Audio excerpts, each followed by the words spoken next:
very ambitious quilter. Even though she's new at quilting, she's making 3 quilts for her sons and her son-in-law, all kind of outdoors themes. 2 of them with the deer panel that you already saw, and 1 with the buffalo panel here.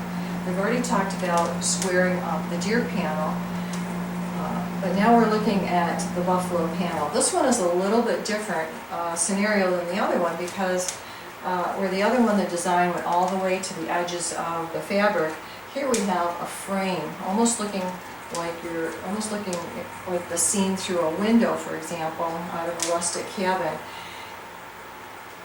And working with this, we can't square this up in just the same way. If we were to just square the edges up, one side might be a little bit shorter than the other side. The 2 other sides might be a little bit in or a little bit out, just to get it square. So we're looking at a different method for getting at square on this one. I'm going to take this down and put it on our table, and I'm going to show you how I'm going to mark this and check it out to see how we can cut this, maintaining an even dimension out from our straight edges, which are along the inner portion of this window right here. The tools that I'm going to be using for marking on the panel that we have here, I'm going to use my cutting ruler for accurate measuring. I'm also going to be using a chalk marker. This one is a clover marker, but there's others on the market as well. It has a little wheel down here. These are found in the notions department of your sewing store, and you can see it leaves a little chalk mark on my finger.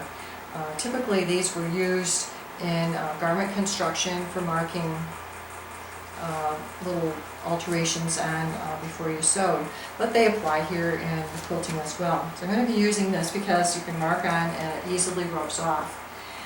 I've already pre-measured this and determined that if I use a 4-inch line, I will maximize as much of this brown around the outside as possible, and measuring from the inside of this gold line right along here, along the inside of the picture.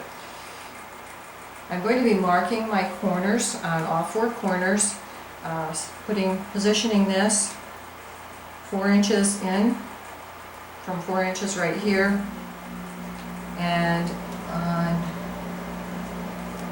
this side as well. So I have 4 inches from the edge of my ruler to the inside edge of my yellow line right there, 4 inches from here to the inside of my yellow line here.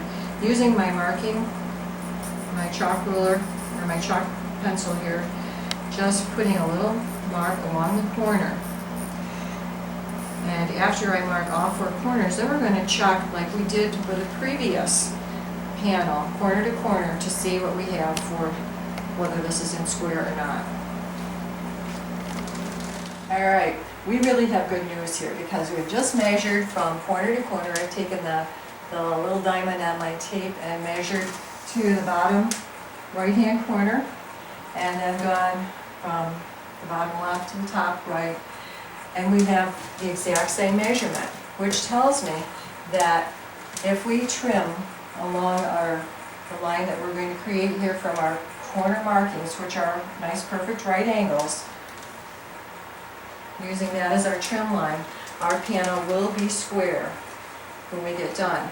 And not only square, but we'll have the same amount of border around our picture frame here, showing all the way evenly, all the way around the outside of our panel.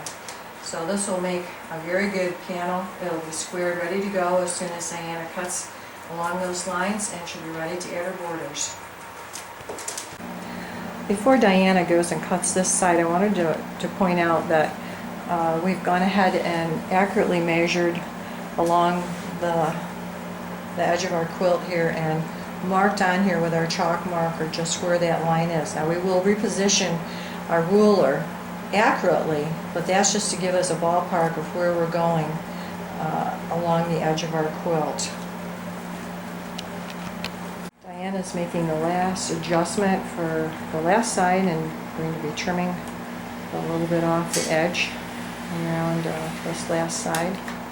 And then we're going to put it up on the design wall again and do some more measuring. Diana has finished trimming all the way around this, and just to recap a little bit, what we did was we measured from this brown inner line right here out evenly on each of the 4 sides, so that we would have the same width of border around the inner portion of this panel to frame it evenly. And fortunately, as it turned out, when we measure, and we had checked this out before, but when we measured from corner to corner, we come out with the same dimension corner to corner, indicating that it is square. We've also measured across it in different places, from side to side and top to bottom, and our measurements are within less than 1/8 of an inch. So we're going to leave it at that so that we can maintain a nice border around the outside. And Diana is ready to use one measurement for the side borders and one measurement for both of the top and bottom border, so that she maintains the square shape to her inner panel. And she's ready to go on to the next step, adding the borders.